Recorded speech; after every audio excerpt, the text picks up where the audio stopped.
तो मध्य प्रदेश में 13 दिसंबर को मोहन सरकार के 1 साल पूरे हो जाएंगे। बीते 1 साल में मोहन सरकार ने किस तरह से अपनी एक खास पहचान बनाई है, जिसमें नदी जोड़ो अभियान से लेकर गरीबों के लिए एयर एम्बुलेंस तक का फैसला सरकार ने लिया है और अपने इस फैसले से सबको चौंका दिया।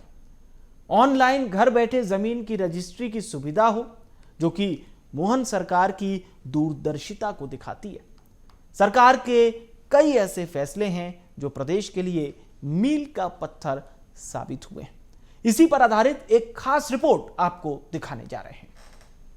मोहन यादव ने भोपाल के कुशभाऊ ठाकरे कन्वेंशन सेंटर परिसर में जन कल्याण एवं विकास प्रदर्शनी का उद्घाटन किया। प्रदर्शनी में राज्य सरकार की 1 साल के कार्यकाल की महत्वपूर्ण उपलब्धियां दिखाई गई।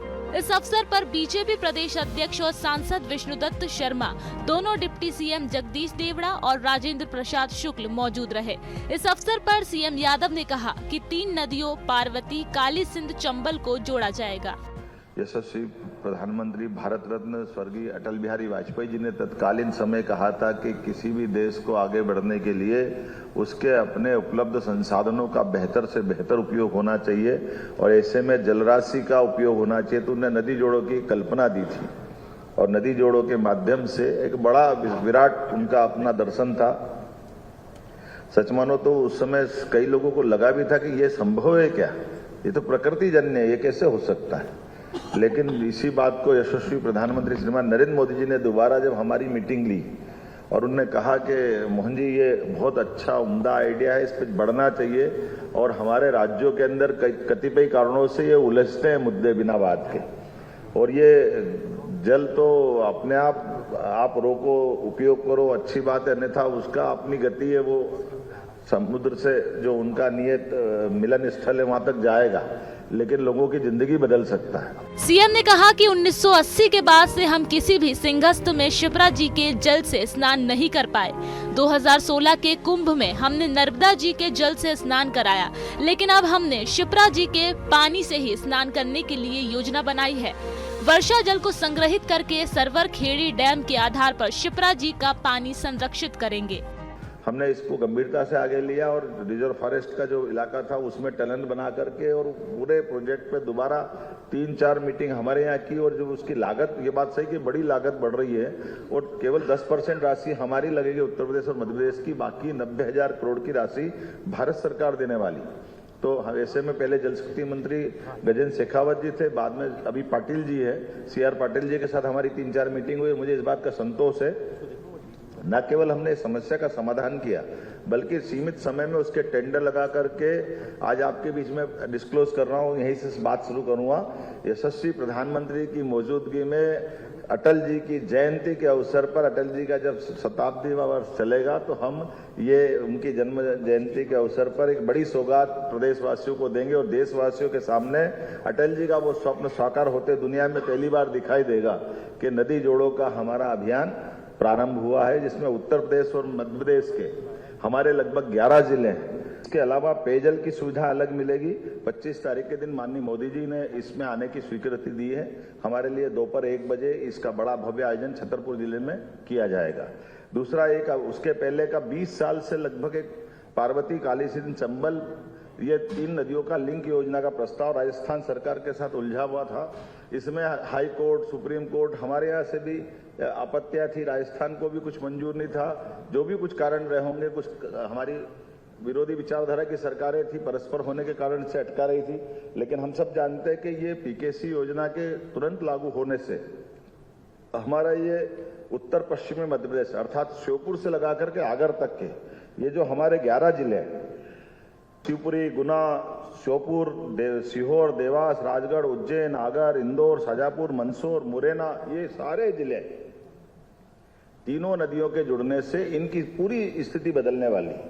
और एक तरह से ये चंबल का हमारा जो बेल्ट है, अपनी पानी की उपलब्धता के कारण से न केवल कृषि क्षेत्र में बल्कि आबादी के क्षेत्र के साथ साथ औद्योगिक निवेश की दृष्टि से भी बहुत आदर्श क्षेत्र बनेगा। मुख्यमंत्री डॉक्टर मोहन यादव ने कहा कि हमने साइबर तहसील की शुरुआत की है, जिससे रजिस्ट्री के साथ नामांतरण हो रहा है। किसानों को सोलर पंप की सौगात दी है। कि हमने साइबर तहसील के माध्यम से पहली बार दस्तावेज पंजीकरण देश के अंदर पहली बार हुआ है। इधर आप रजिस्ट्री कराएंगे, इधर अपने आप पटवारी वो ग्वालियर में हो, रीवा में हो, सागर में हो, इंदौर में हो, रायसेन में हो, अपने आप यहीं से साइबर तहसील के आधार पर अपने आप नाम चढ़ जाएगा। आमतौर पर ये दो विभाग अलग अलग है, रेवेन्यू डिपार्टमेंट अलग है, पंजीयन विभाग अलग है, लेकिन इधर अपन कराएंगे और हो जाएगा। और केवल रजिस्ट्री नहीं, बंटवारा परिवार के अंदर भी होता है।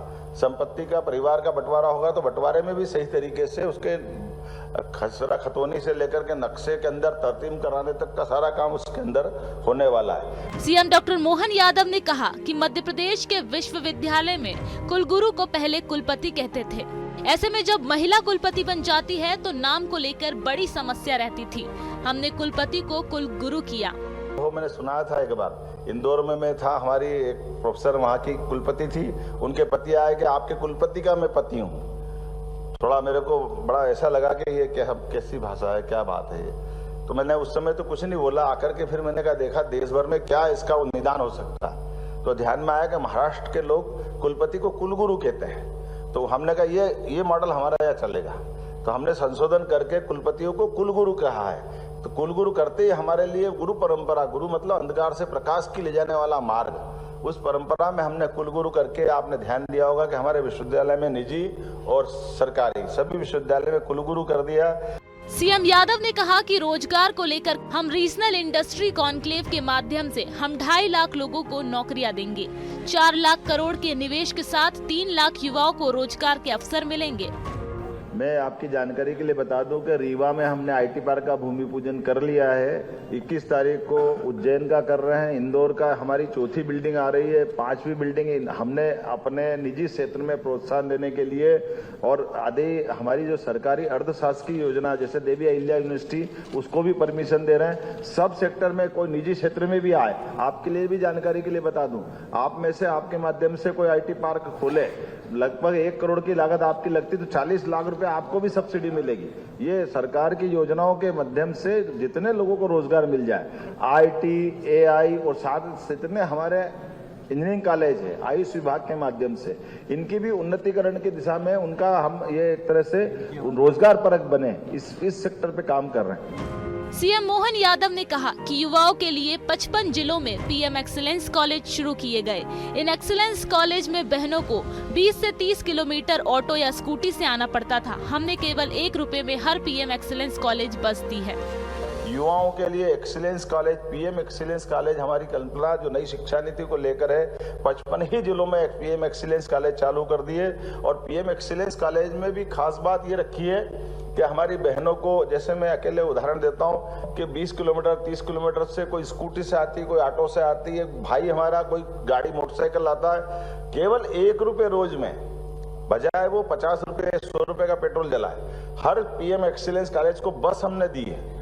बस से कॉलेज में आने जाने का हम भी अपन सब पढ़े, कभी सोचते नहीं थे कॉलेज में कोई बस देगा।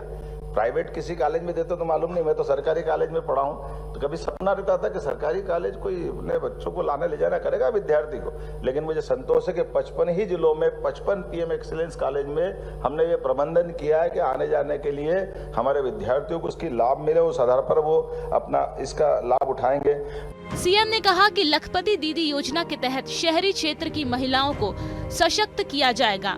लाडली बहनों को भी मजबूत किया जा रहा है, साथ ही महिला उद्यमियों को भी मजबूत किया जा रहा।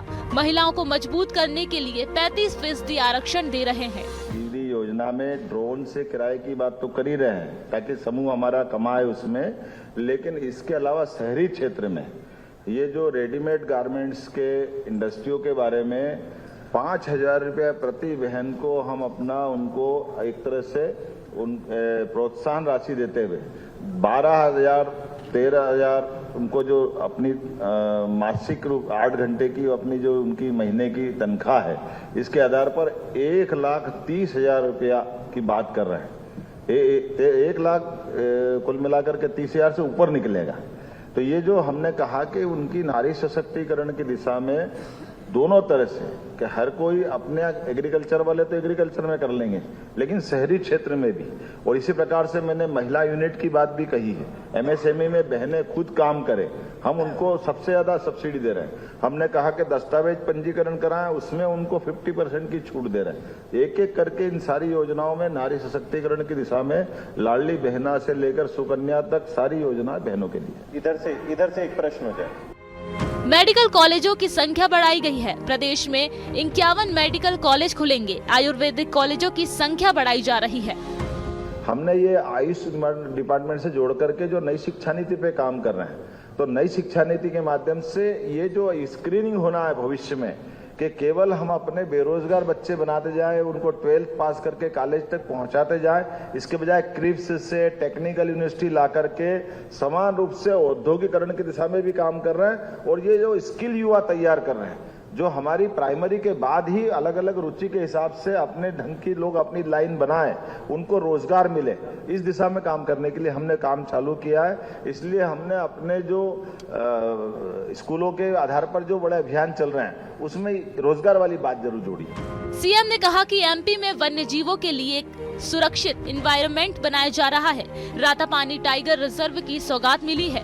3 राज्यों को मिलाकर चीता कॉरिडोर बन रहा है। हाथियों के लिए स्थायी रूप से बसाने का काम किया जा रहा है। लेकिन टाइगर रिजर्व पार्क तो 3 जिलों में फैला है।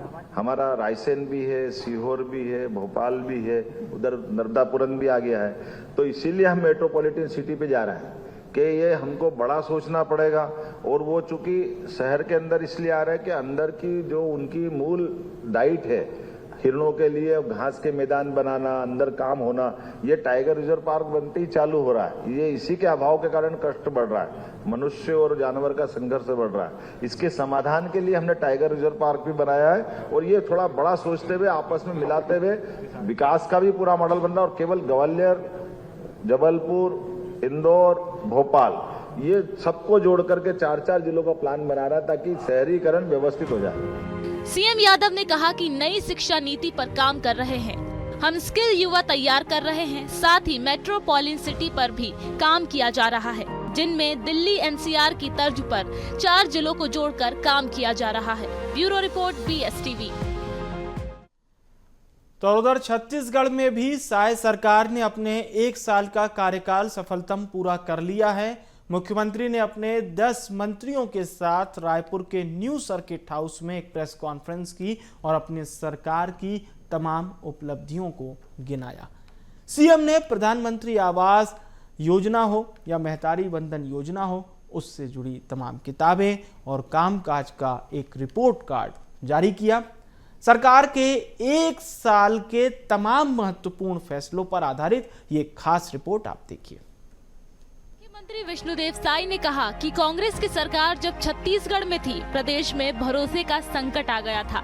लेकिन जब भाजपा सरकार बनी तो सरकार पर जनता का भविष्य कायम हो, ऐसा काम किया।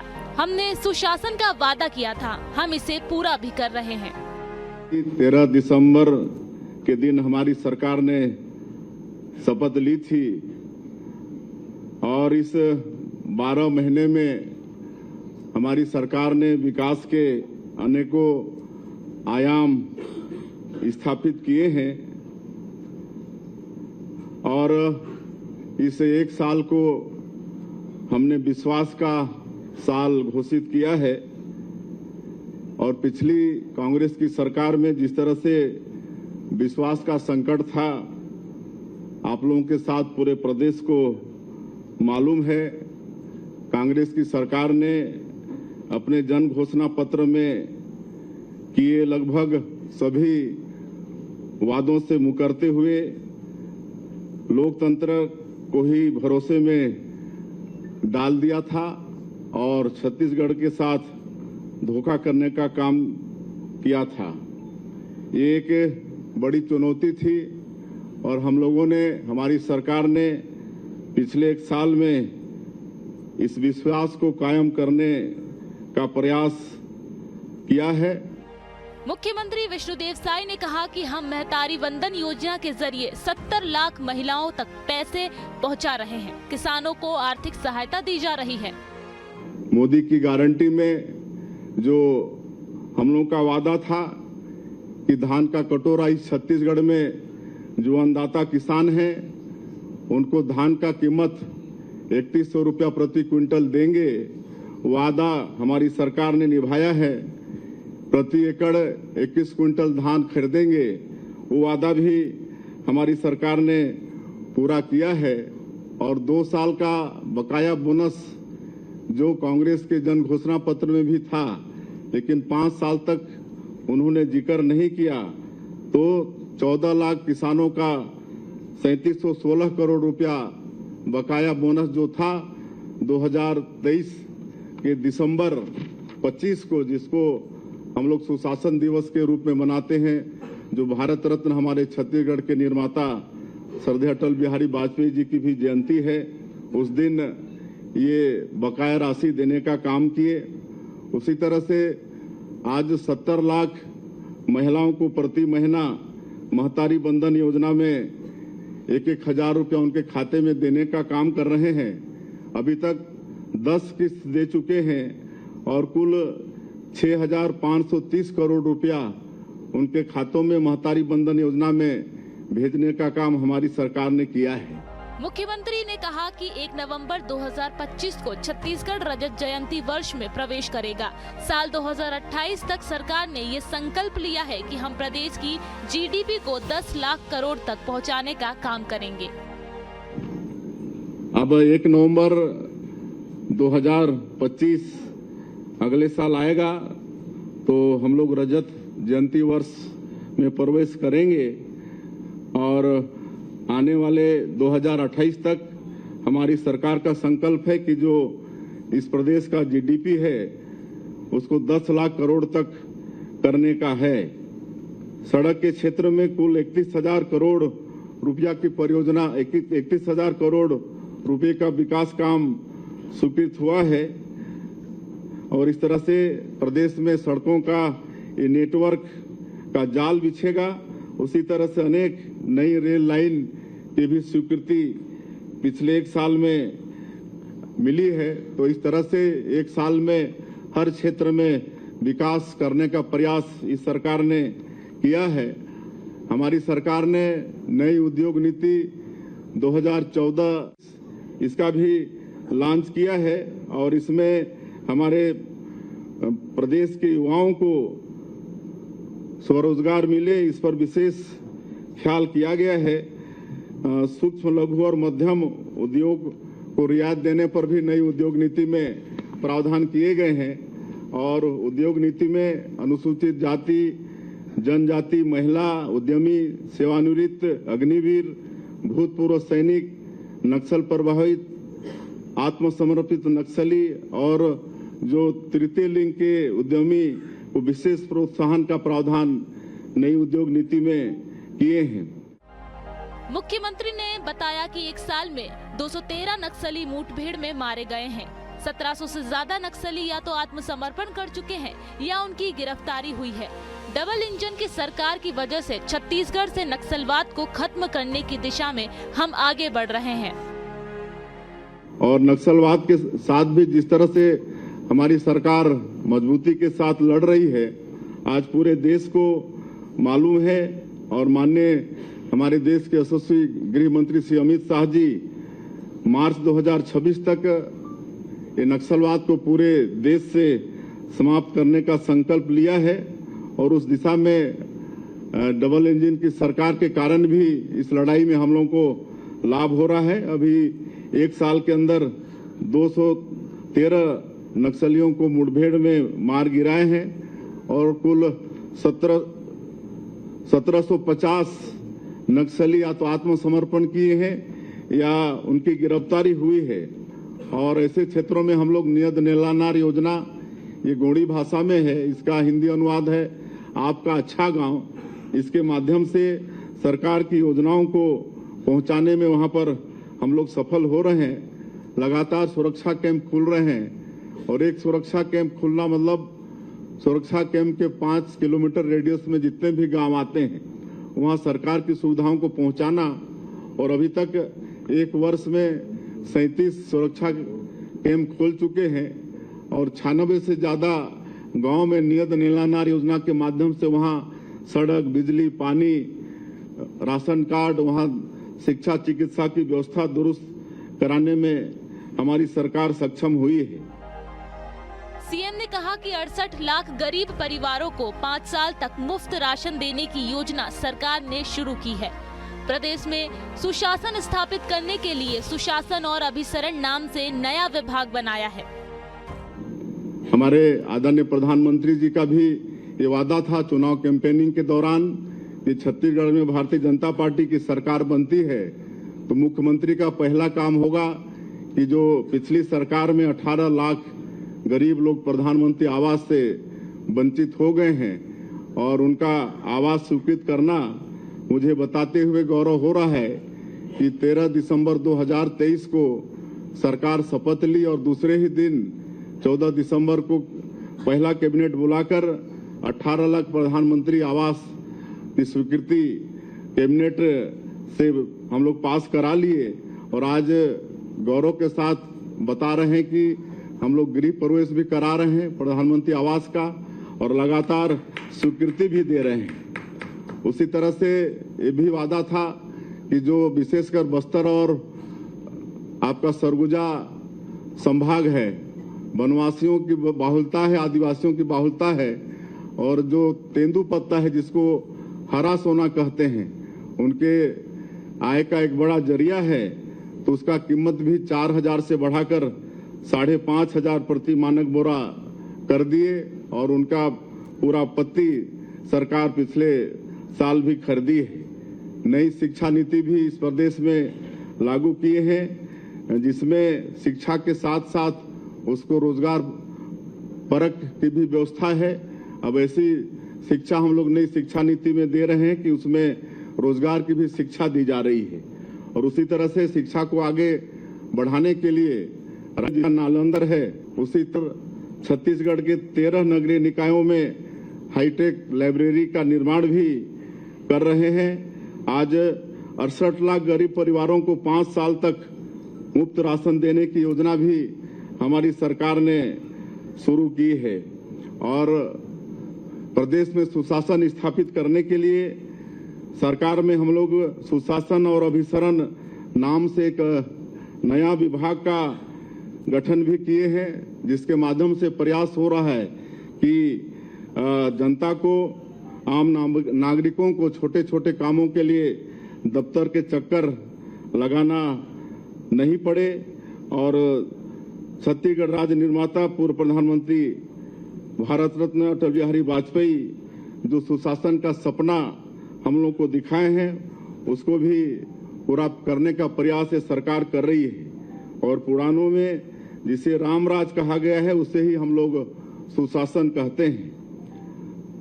हमने प्रदेश में सड़क, रेल और हवाई सुविधा का भी विस्तार किया है और डबल इंजन की सरकार है, इस कारण भी इन क्षेत्रों में प्रदेश को लाभ हो रहा है। अंबिकापुर में हवाई अड्डे का इनॉग्रेशन हो गया है और बहुत जल्दी इसी महीने वहां पर फ्लाइट भी शुरू होने वाली है। सीएम ने कहा कि मुझे आप लोगों को बताते हुए गर्व हो रहा है कि यूएन टूरिज्म ने पूरे विश्व में 20 गांव का चयन किया है पर्यटन के क्षेत्र में, उसमें हमारा छत्तीसगढ़ का गांव डूडमाराज भी शामिल है। और ग्रामीण क्षेत्रों में एक अखड़ा होता है जहां पर उनके सारे सांस्कृतिक कार्यक्रम, पूजा पाठ, कर्मा वगैरह संपादित होते हैं। तो ऐसे बस्तर और सरगुजा संभाग के या जो भी ट्राइबल गांव के अखड़ा, उसका विकास का एक संकल्प भी हमारी सरकार ने लिया है। बस्तर में पर्यटन कॉरिडोर का निर्माण भी किया जा रहा है और मुझे आप लोगों को बताते हुए ये गौरव हो रहा है कि संयुक्त राष्ट्र विश्व पर्यटन संगठन जो है, जो पूरे विश्व में 20 गांव का चयन किया है पर्यटन के क्षेत्र में, उसमें हमारा छत्तीसगढ़ का गांव धुड़मारास वो शामिल हुआ है। ये छत्तीसगढ़ के लिए बहुत ही गौरव का विषय है। अब हमारा ये छत्तीसगढ़ विश्व पर्यटन के निगाह में भी आ गया है। हमारे जसपुर में एक प्राकृतिक मधेश्वर पहाड़ है जो प्राकृतिक विश्व का सबसे बड़ा शिवलिंग है और उसको मान्यता मिली है, ये भी गौरव का विषय है।